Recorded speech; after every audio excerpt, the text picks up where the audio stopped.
The earlier question regarding what is the difference between the architectural design and the physical design. If you want, you can remember it as if you are preparing a blueprint for a society, you will see what will be the spacing required for each and every building, and if there is a park and if there are other facilities and all for parking and all. So that will be a blueprint. That is basically the architectural design.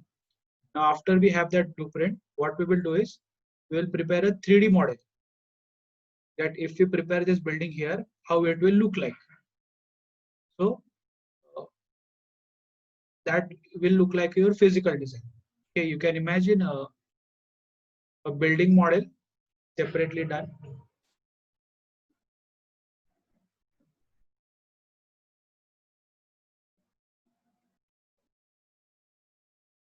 Okay, let's continue now. Now, checklist. Now there is a person in the organization or a board member. We are purchasing a car. What we have seen is that the car is meeting all the requirements and all, but there is another car which is looking much better than the accepted car by ourselves. Now the thing is that some of the functional requirements are not being met by this car, but some performance and all, it is more better than the R accepted. So we are focusing on some other things which we didn't have in the checklist. That the look and all. Whenever we are preparing a system, we will never say that it must look very better, it must look stunning and all. But when you actually go for the purchasing the system, these things matter. Now what will happen is the IT department person will say that, array, it doesn't have these functional requirements, it is not secure, it is not reliable and all. What the manager will say is, array, but it is looking stylish. Again, the IT department person will say is that, array, if we don't purchase this, there is a probability that the system might not work. Even if its performance is good, but some requirements are missing. Again, what the board member will say is, array, but it is looking stylish. Okay, I want to purchase this only. I don't want that earlier accepted model. You make the changes to the entire system. So what we will do is in checklist, what is happening is we are not doing weightage. We are not giving weightage to parameters. In point scoring analysis, we will give the weightage. As you can see, there are no rules how to give points and all. We will go there with an empty mind. Whatever parameters the technical person tells us, we will give points as per that. We will do the testing and do point scoring analysis. So that is the second method of validating vendor's proposal. We will do point scoring analysis. Then public evaluation reports. Now there are no experts in the organization. Even if experts are there, they don't have that much experience. For example, we are chartered accountants, we are already experts. But if we don't have the experience of working in an organization specifically, then even we cannot decide which vendor to pursue. So either experts have no experience or there are no experts. What we will do in such a case is we will consult some agencies that okay, you will always have a friend who is a system or engineer or a technical person. You will ask him that these are our functional requirements. Please find a software for us or a vendor for us. So what you will do is you will rely on the public evaluation reports. You will rely on public evaluation reports. Now tell me, if you want to purchase a smartphone, do you refer to the public evaluation reports?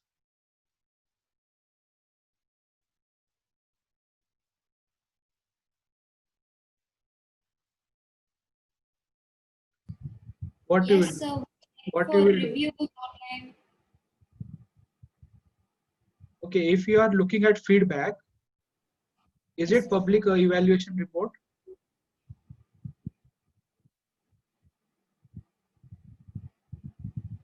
See the source of the feedback. No, sir. Yes. The feedback given by if a technical guy like the tech guru or some person who knows more about the technology and he tells about it, probably that is called as public evaluation report, not the customer feedback. Yes. Even this person, technical guru, he knows the functionalities, he has done the testing and all, but the difference between him and these agencies are, these agencies, they have close watch on the activities of the companies. This technical guru doesn't have that kind of close watch. He's only advertising the same. Okay. Sure, he has tested the product, he knows all the features and he's advertising and all, but he is not keeping a close watch about the working situation of these systems. For example, if you have a smartphone, he must have tested it, he must have advertised it. But in the long run, if you are using two phones, you will be the one with more experience in relation to using that smartphone, because he must be advertising around 10,000 products in 1 year. How can you expect him to keep a track of how these 10,000 products are working? But if you consult a technician or agency, they keep a track about half of those products, but they will give you a better decision or opinion about purchasing the same. So that is what is a public evaluation report. After that, benchmarking. Now we will compare the proposal given by the vendor with the benchmark product. Tell me, what is a benchmark in a mobile market? Tell me name of a company who is considered to be a benchmark. iPhone. Okay, iPhone. Now, if you look at iPhone, you will see brand value, you will see processing and all. But the problem with iPhone is it is not a gaming phone. If you are interested in games, there are a lot of better phones than iPhone because of their processing and screen touch and all. So if you are into gaming and all, we have a new mobile in the market, that is Asus ROG phone. I am not advertising, I am just telling you. There is no other phone which is better than that. That is the best gaming phone ever. It cost not as much as the iPhone. It is just 60,000 rupees. So now that phone is considered to be a benchmark phone. Now, if you have some budget constraints and if you don't want to purchase that phone, and if the local vendors are saying that our phone is even better than that phone, what you will do? You will compare that product with the benchmark. You will also test the benchmark. You will also test the product given by the local vendor. So we will do comparative analysis in benchmark.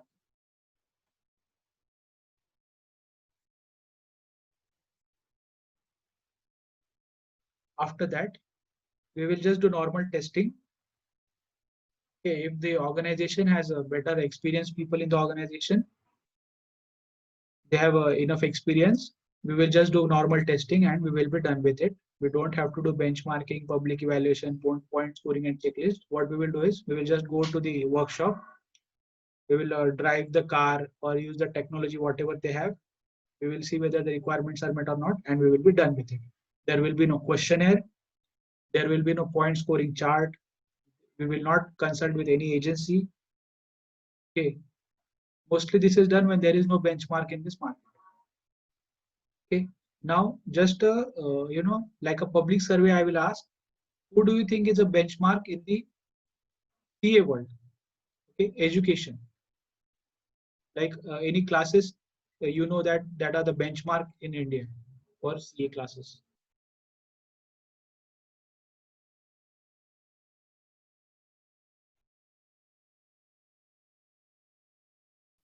JK Shah. JK Shah, yes. Which subject is teaching? He or she?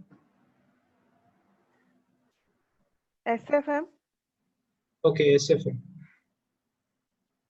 So for SFM, what we will do is, if any other person is teaching, what we will do is you will compare the YouTube videos of JK Shah and that other person. So now tell me which method I am using here.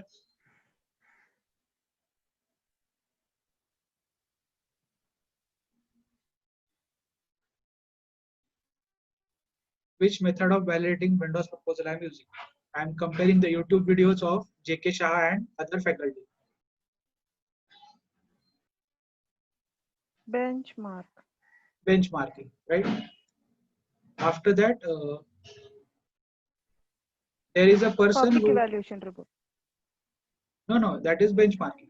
It is correct. You are doing benchmarking. Okay, whenever they are giving you a sample, okay, YouTube video is not all the lectures. Okay, it is just a sample to make you understand that how the classes will be conducted, what are the features of the faculty, what is his understanding level, and how much research has done.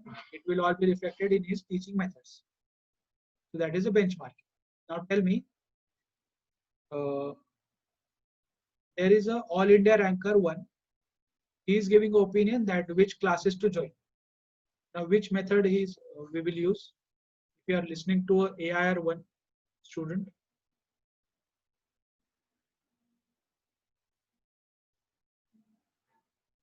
Repeat the question, sir. Public evaluation report. yes, public evaluation report. A student is there. He has secured All India Rank 1 in the CA final exams. He is saying that this faculty teaches the best. There is no other faculty like him. You should definitely join his course. So that is a public evaluation report. Now, you know there is a class which is not the best and all, but that class has a very big library. That library has Wi-Fi. Outside the library, you have all the eatables, all the healthy eatables like momos and all. The environment is very good, but the thing is that the class is not the best class in the India or the CA community. What you are doing?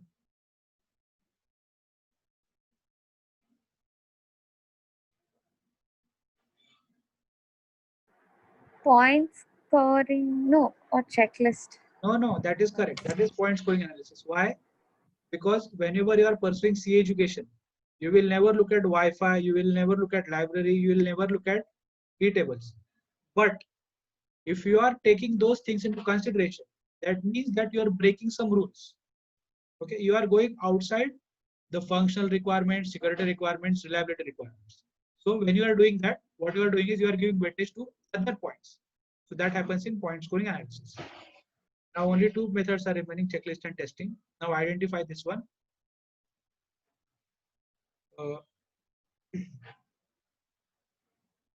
The person will go to the shop and just verify whether it is working or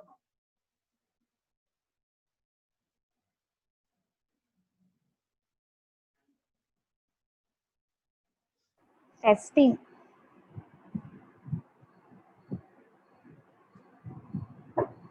Now tell me, if you have a checklist and there are two softwares who have ticked all the questions. Okay, there are two systems who are satisfying everything. Even the company is in a problem now because it can't understand that which software to purchase. What we will do then?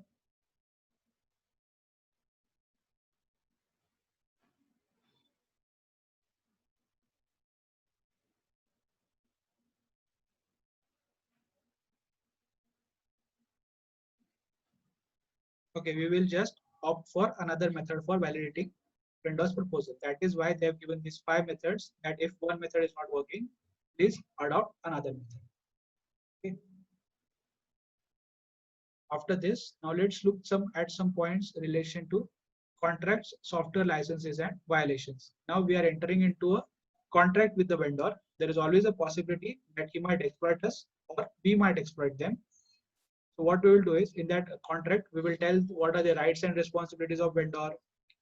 We will take everything in writing, all the details, which requirements are met or not. We will also maintain the evidence of the validation we have done of the vendor's proposal. Then we will see usage permission. What is a usage permission? Now I have a question. If you have purchased an iPhone, are you supposed to open the iPhone and check which components the iPhone has? Can you do reverse engineering with the iPhone just because you have purchased it?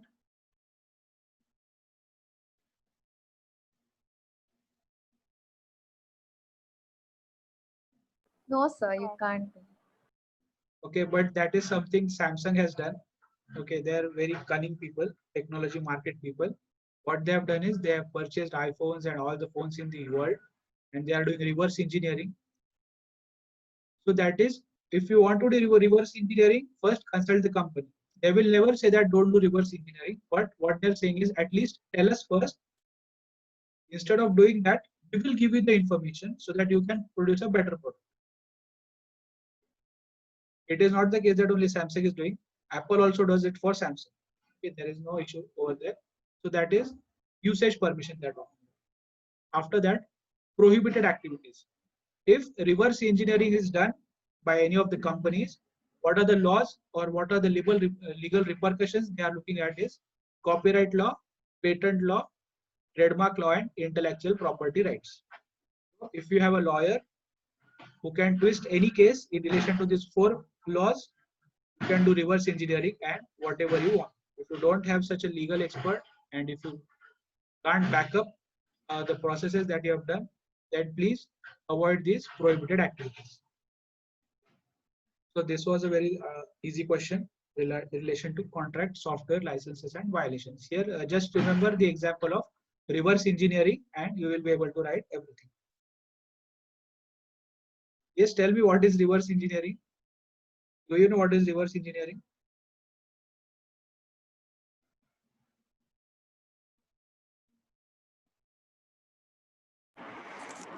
Basically, using the components, trying to assemble it like um, say a train or something, a kid's toy. We used to assemble it in a different thing and try to make it work in the actual thing. Yes, that is what is a reverse engineering. Another example I will give is uh,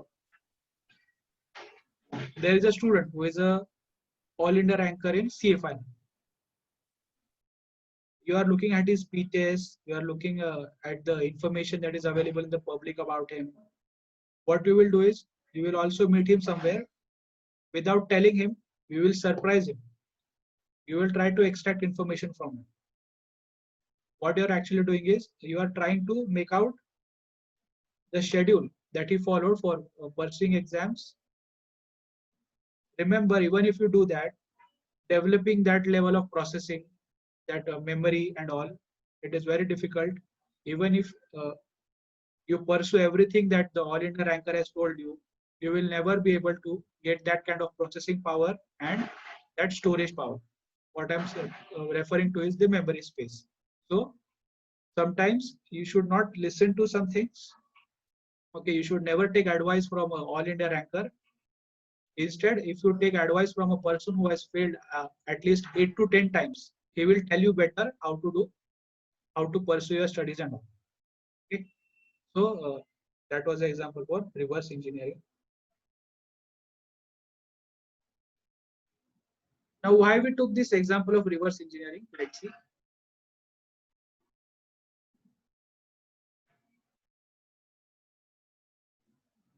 So these were the questions in relation to system acquisition. We will ask the vendor to give us quotations. Then we will see whether it fits on standards. Then we will look at the special points in relation to hardware, software. Then we will validate the vendor's proposal. Then we will have a system acquisition committee. If the validation and all is okay, we will make a presentation to them. Then if the vendor is breaking the law or not the vendor, the customer is breaking the law, what we will do is we will go to the copyrights and we will report those violations. Okay. So this was all regarding system acquisition. Okay. Here we are talking about the vendor. In the earlier stages, we are not talking about vendor that much. Yes, now can you guess this scene? Who is this person and what is happening here?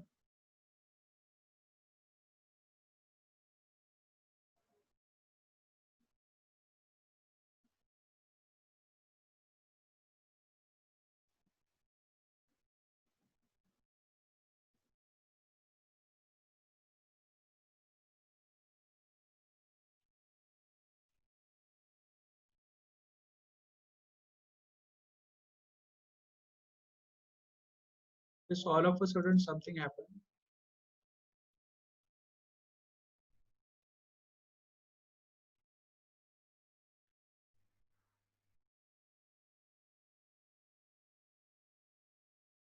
Yes, if you are not able to tell, you can also chat.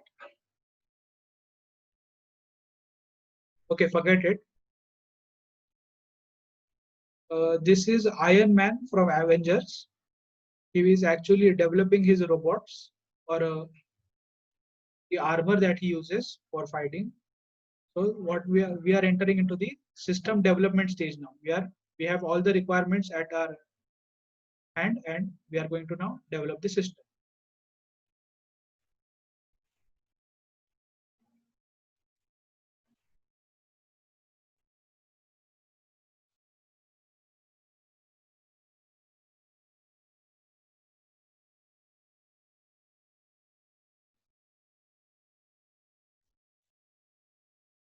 Now, characteristics of a good coded program: reliability, robustness, efficiency, usability, and readability. Any point is missing? Okay, there is also a point accuracy. I think I forgot to write that. So, reliability, robustness, accuracy, efficiency, usability, and readability. These are the characteristics of a good coded program. If you want to remember this, just try to visualize what are the qualities you want in your life partner. Okay? He must be reliable, he must be robust, he must be accurate, efficient, usable, and readable.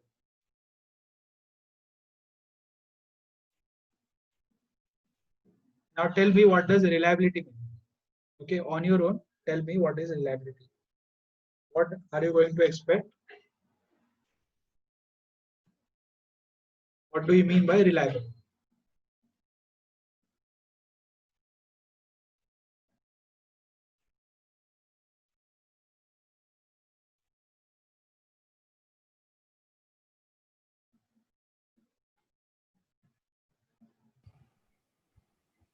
Trustworthy. Okay, trustworthy. See, we will only refer to the example of our life partner in this question because it is better to understand that way. We give some operations to our life partner to do. If he's doing all of them correctly, if there is no problem with it, what we will say is he is reliable. Okay, he can perform these tasks easily. We are not giving him something that will overload him. We are also not giving him less work. We are giving him as per his capabilities. We are giving him work. Okay, so what we, if he is performing everything correctly, if there is consistency in his work, then we will say that he is reliable. Then robustness. What is robustness? If something happens, a lot of work comes in, or you have to deal with a lot of issues and all.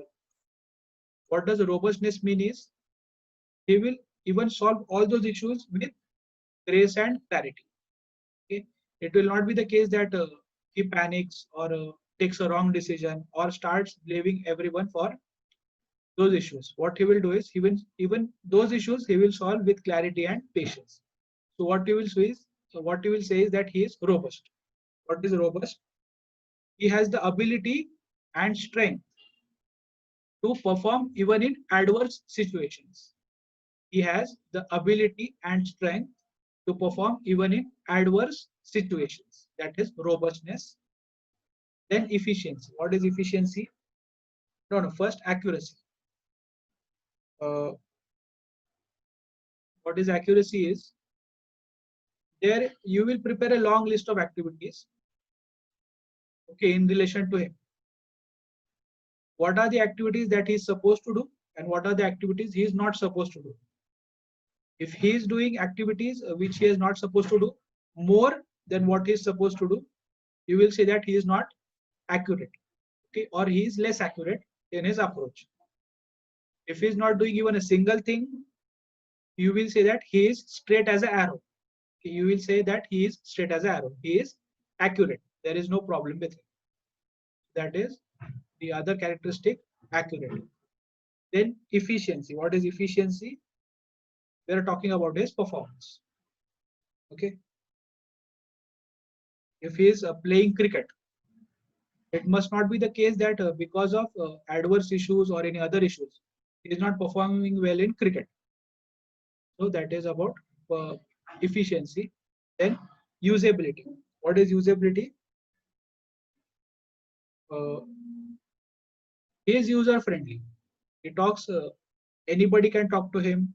There is no problem in communication. He is very social and all. So what you will say is he is usable. And then in the end, readability. What is readability? If his program developer is not there, okay, if his parents are not there, it must not be the case that he can't share his feelings and all.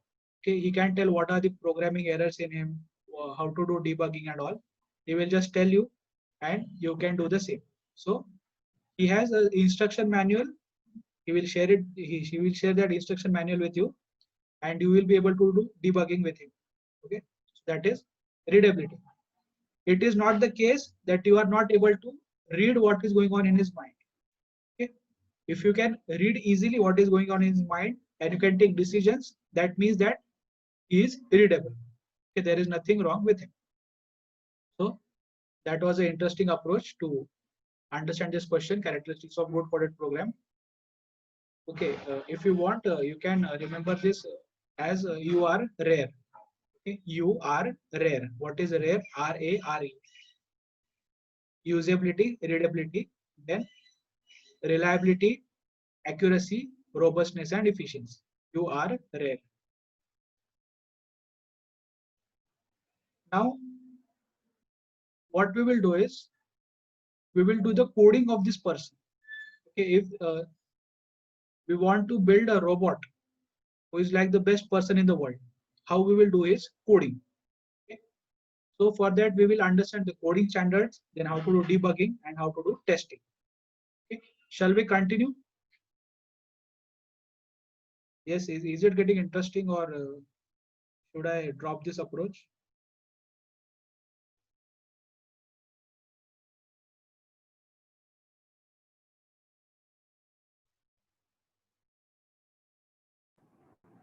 So it's cool only, sir. Yes.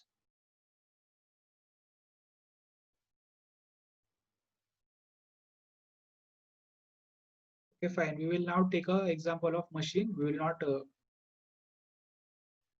give a human element to it. Now, how to do coding of a robot? First, what we will analyze is what are the things we want in that robot. Okay, if we want that robot to do all your CA studies, if you want him to do all the CA work and also the household chores and all. So what you will do is you will write down what are the functionalities you want in that robot. So that is what you have done, a logical design. You have prepared a logical design of what you want from the robot. Then you will prepare a flow chart. What is a flow chart? For executing all those functions, he needs motor capability, he needs strength, he needs processing power. So you will write down all of that again and you will link everything that if the processor is this much RAM will be required. Then if this RAM fails, we will also have a virtual RAM. Then, okay, everything we will write it down in form of flowchart. Okay, after we prepare the logical design. After we have prepared the flowchart, it may happen that after a while you forget what we are trying to convey using those flowcharts. So we will also translate that flowcharts into statements so that we can have more clarity about how to develop the system. Then we will write down the rules, the syntax and the format that is not supposed to waste time in socializing, in playing or watching movies and all. So those are the rules, the syntax and the format. Then the method of communication. If this robot is being developed in a company, if even one of the person leaks this information outside the organization, it might be the case that everyone else starts preparing robots. Okay, just like Iron Man, everyone will start preparing iron suits. That can happen. So what we will do is we will choose a method of communication where we can only communicate with the machine and each other, and there is a anonymity in it, or it is encrypted. It cannot be hacked or leaked. That will be the method of communication we will do, or we will maintain confidentially. Then we will make sure that how we are coding, it is simple, compatible, interoperability. Whatever robot we are developing, it must help us with the existing system. It must not alter our entire system. Okay, so there must be interoperability. If we shift this robot to another task, he must be able to even do that. For example, if there is a birthday party, the robot must be able to help the family even in the birthday party. It must not be the case that he's only studying and studying and working and working. He's also supposed to help in the birthday party. That is interoperability and efficient utilization of resources. Make sure that he's using the resources optimally. He's not, instead of working correctly, he's not making a lot of mistakes. Sure, the quality of work done by him will be more, but also ensure that efficient utilization of resources is done. So these are the program coding standards. Just like acquisition standards, we have program coding standards. We are just saying what we are expecting from the program.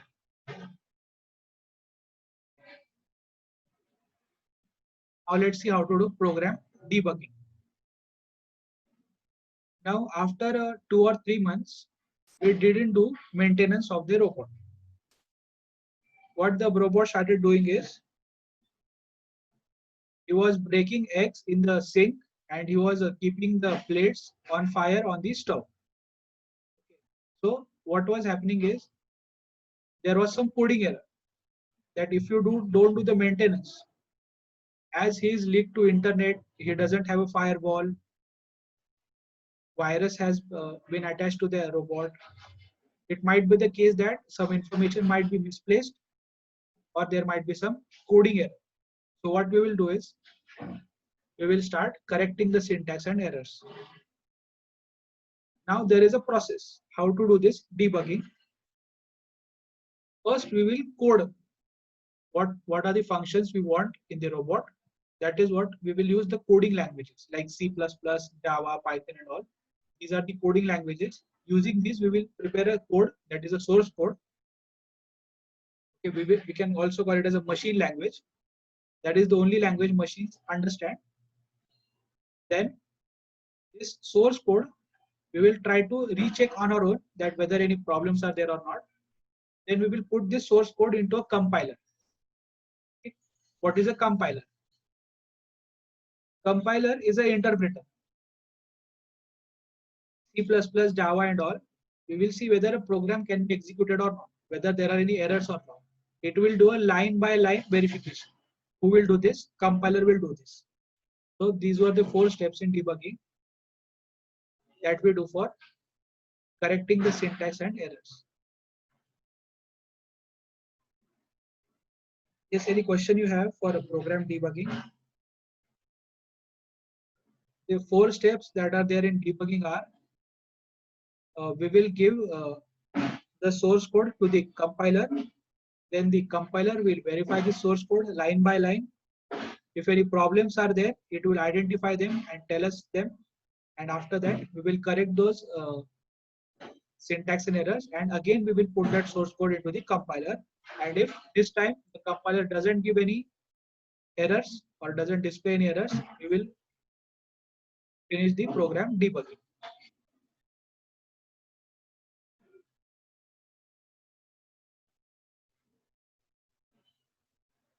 Okay. Now let's see how to do testing of this program. Again, 5 easy points. We will perform a thorough program testing. We will ensure that all aspects are covered, all aspects have been verified. Then we will take this program to the programmer. The programmer will again do plan testing, then test plan. Okay, now tell me, what is a test plan? Have we read this somewhere, a test plan?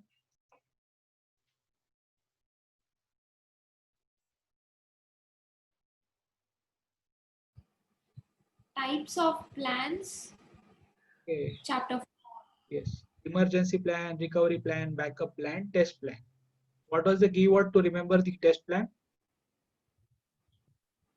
Mock drill, Yes, mock drill. So just like that, we will have a test plan. We will do the program testing. What we will do is, all of a sudden, we will start testing that whether the plan is working or not. We will try to give it extra load and then start testing. Then we will test it other than the interval. For example, if you are updating the database every 30 days, what we will do is, in between only you will start updating the database, like in 15 days or 7 days or 1 day. So what you are doing is you are conducting mock drills. Then we will keep a log of the results, that what happened in all these mock drills. And then if from the results we understand that there are some deficiencies or there are some problems that we have not yet resolved, then we will use those problems and we will do debugging. So earlier we were not doing testing and we were doing debugging, but after we do program testing, if we come across some bugs, we will again start debugging.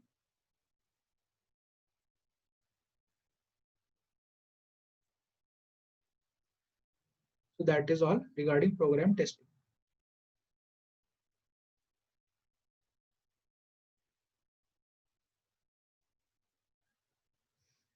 Yes, any questions till now?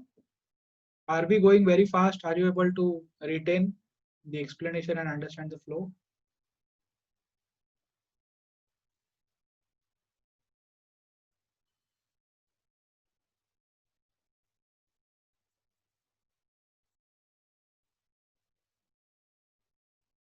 Yes, is there some problem with the audio because no one is responding? When we were using Skype, there were a lot of responses and everyone was able to communicate. Is there something wrong?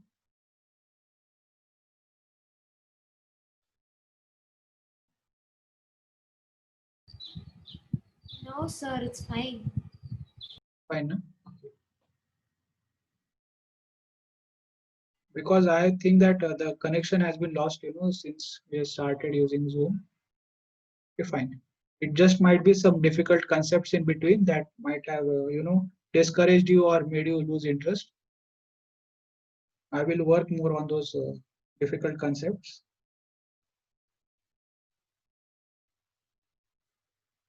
Okay, now let's see program documentation. The coding and all, whatever we have done, we will do the documentation throughout the product life cycle. Okay, what is a product life cycle or a program life cycle?